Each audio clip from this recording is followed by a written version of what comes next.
September 1939. The German foe begins its ruthless march of conquest and sets the stage for World War II. Poland's 34 million inhabitants, crushed, scattered, and enslaved. Tens of thousands of square miles of territory shrink before the movement of lightning armored columns. Poland and the world learn the meaning of a grim new word, blitzkrieg. Here is shown the initiation of that phase of modern warfare. These pictures of the preparation for attack and later the actual combat were all made by German frontline cameramen. Therefore, they stress Nazi superiority. Success is unimpeded as Hitler's divisions move against outnumbered Polish defenders. Later, on other world battlefronts, the Allies are to destroy the myth of the invincibility of the Nazi armies. But this is Hitler at the peak of his armed might, and the record of a nation overrun in just days is of military as well as historical importance.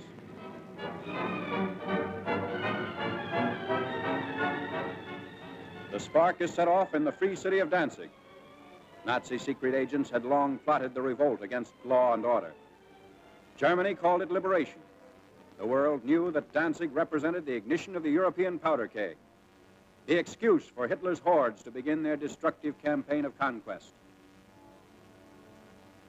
Here is the historic last stand of Danzig's loyal defenders. They're entrenched in the city's post office and under repeated fire of Nazi-trained militiamen.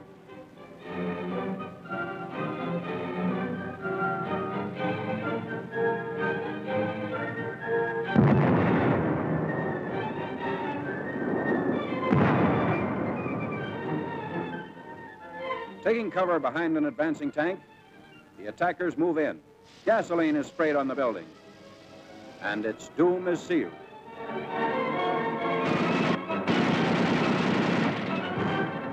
On September 1st, Danzig is incorporated into the Reich, and all Europe is aflame. World War II is a reality. Nazi regulars move up. The Germans brazenly call it counterattack with pursuit. The civilized world knows it as the unleashing of unheard-of military might. With little to stand in their way, the Nazi divisions roar across the Polish countryside and reveal for the first time the machines and weapons that are to terrorize a freedom-loving people. Military observers see the Nazi lightning warfare as setting the style for modern battle. Only a well-devised counter-blitz can stem the flanking and pincer movements of the wily Germans. The motorcycles bring up machine gunners for the opening of the attack.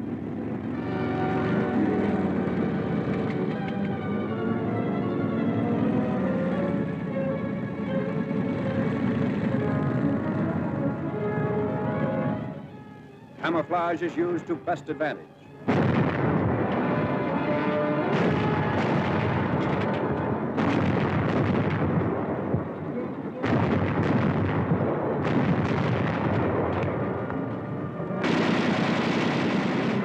Tanks speed the advance as a Polish town is about to fall.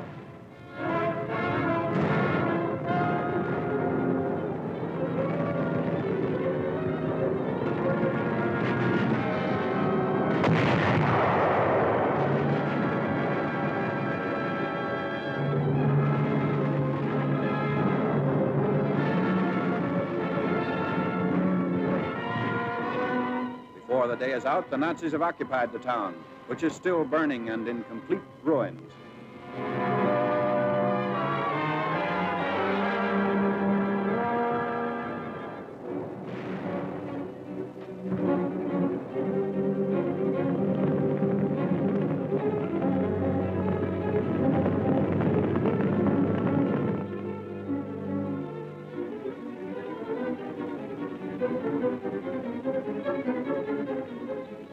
Wrecked equipment testifies to the Polish rout.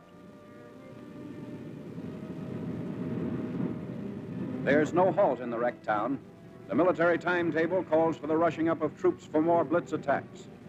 The German strategy is to isolate Polish forces as quickly as possible.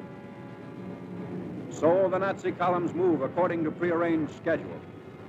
30 to 37 miles per day is the German claim.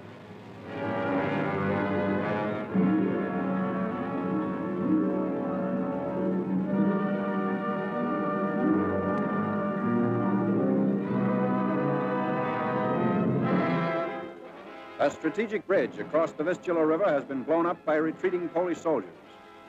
But in their haste, they were unable to ensure its complete destruction. The enemy will be delayed, but temporary repair is not impossible for skilled mechanics to accomplish in fast time.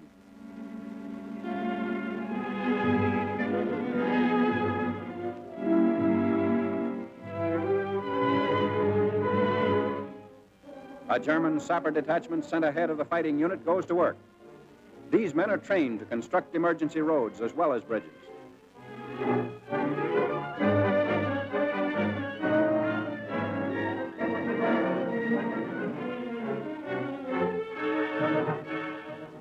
The hastily constructed span is quickly put to use by the advancing Nazis.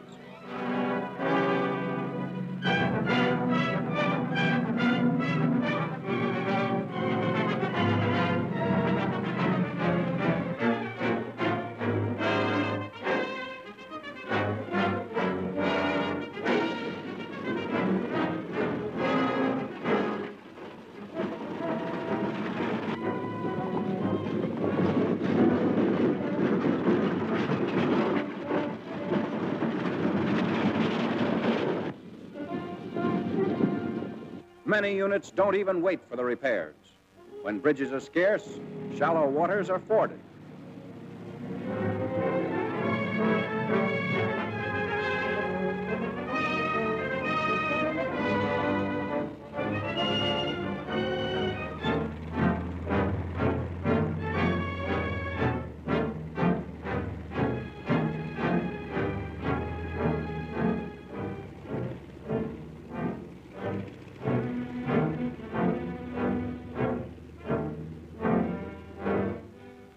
The blitz-minded German generals even defy fatigue.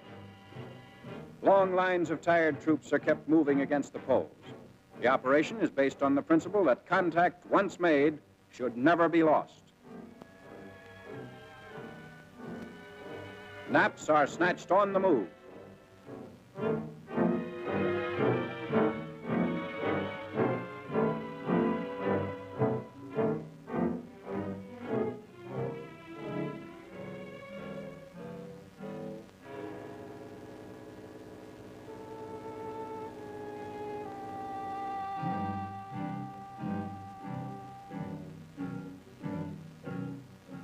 Complete halt comes only during the lull between battle movements.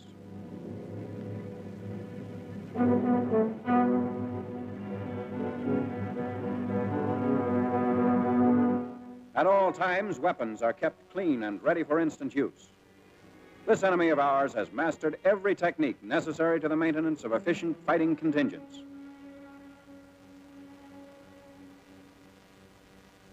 The Polish harbor of Gdynia. For the defense of this vital seaport, the Poles have sunk ships to block the entrance of German warships.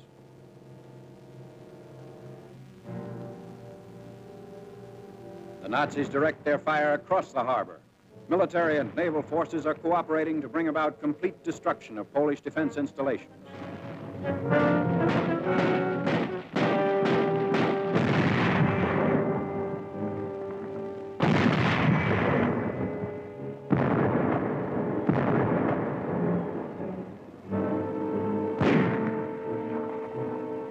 After a thorough bombardment, the outnumbered garrison of Gdynia surrenders.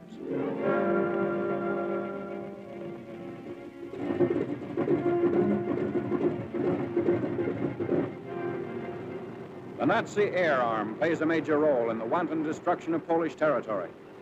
The method is now a familiar one. First reconnaissance planes go aloft to secure valuable photographic data. The aerial pictures will show the movement and position of Polish troops, and also the undefended sectors that will supply easy targets for Nazi bombs.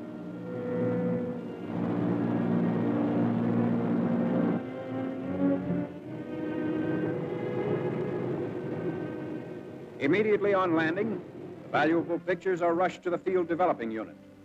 Germans have stated that information thus revealed has formed the base for much of their decisive military operations in Poland.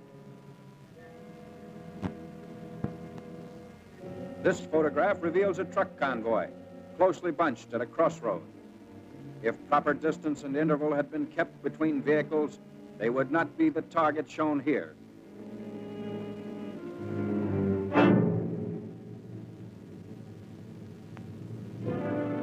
Ground and Air Force raids are worked out with greater unity through the use of the aerial photographs.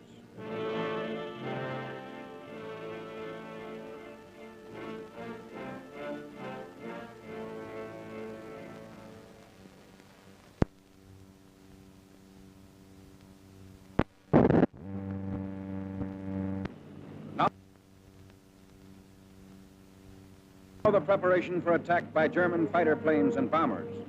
Cases of bombs are continually unpacked, ready to supply the big ships as they land and take off again.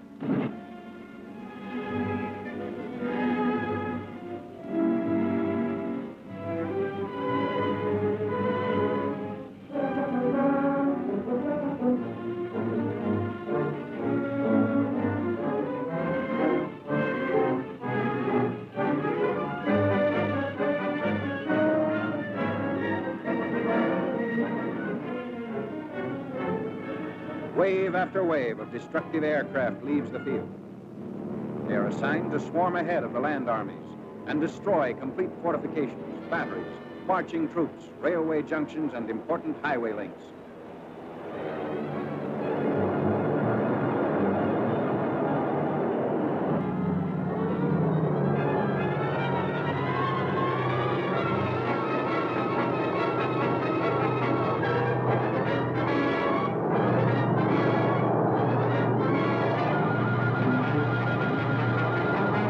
From the air, Germans are cutting off all avenues of escape for the Poles, who are now trapped in several pockets.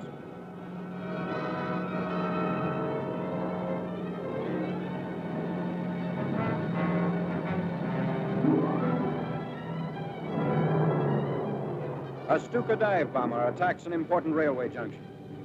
He swoops down thousands of feet before releasing his bombs.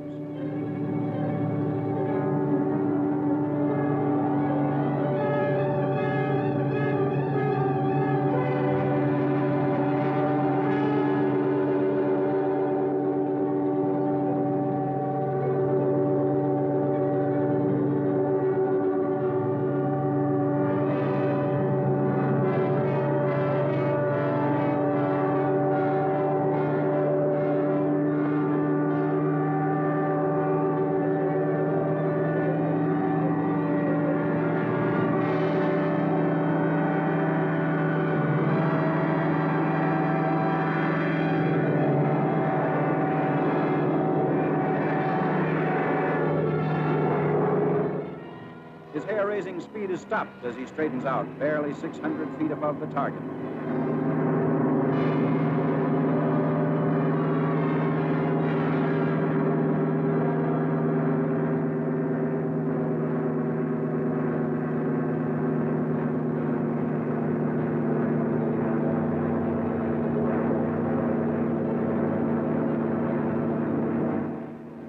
Polish anti-aircraft fire is not sufficient to hold off this winged enemy.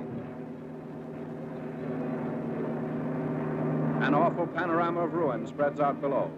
Bridges and communications have been destroyed. The railroad at this point has been rendered useless.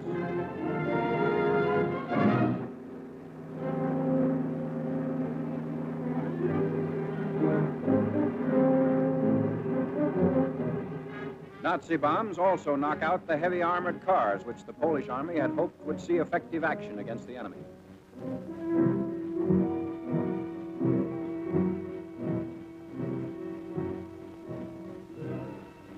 The siege of Warsaw. The big attack begins 31 miles outside the capital. Shells are dropped into Warsaw without let-up as day by day the Nazis forge a tighter ring of steel around the almost helpless city.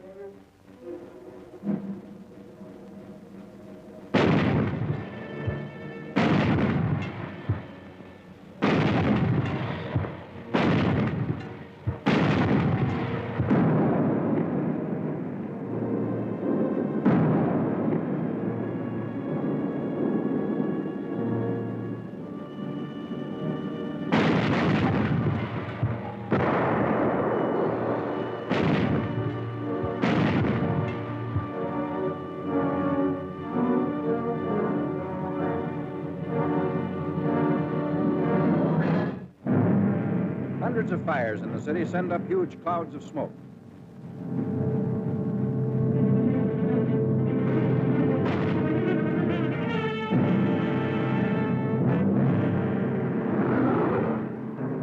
Warsaw is lost. The vicious Nazi attack has left the city in ruins. The Blitzkrieg has won the first round. In less than 30 days, Poland has fallen. Warsaw's final surrender comes on September 27th.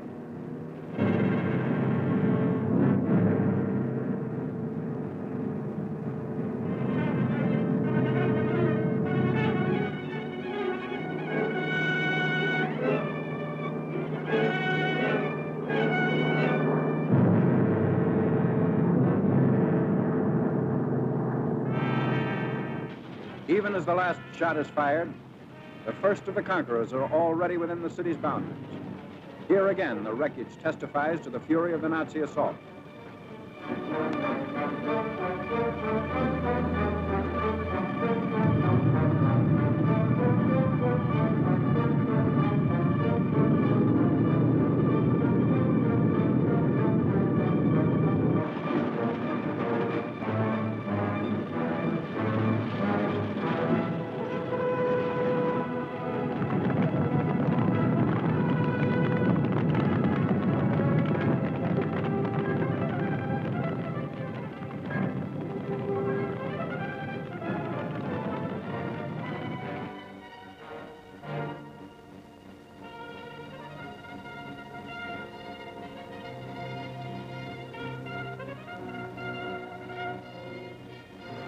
The occupation of Warsaw by the enemy is now complete. The Poles have fought bravely against this foe, but were overwhelmed by the sheer superiority of numbers and fighting equipment. Polish defenders come up to surrender their arms. Germans claim sizable quantities of guns and ammunition taken throughout the country. There was no time for the Poles to destroy their weapons. So quickly did the Nazis move in and dominate each position.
Polish prisoners in long line.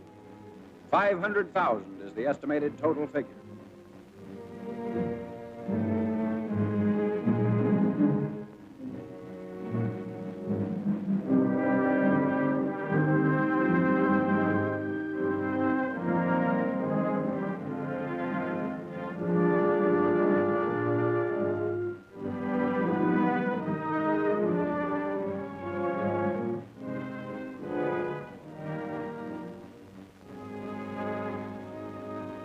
This was the challenge of conquest Hitler hurled at the universe.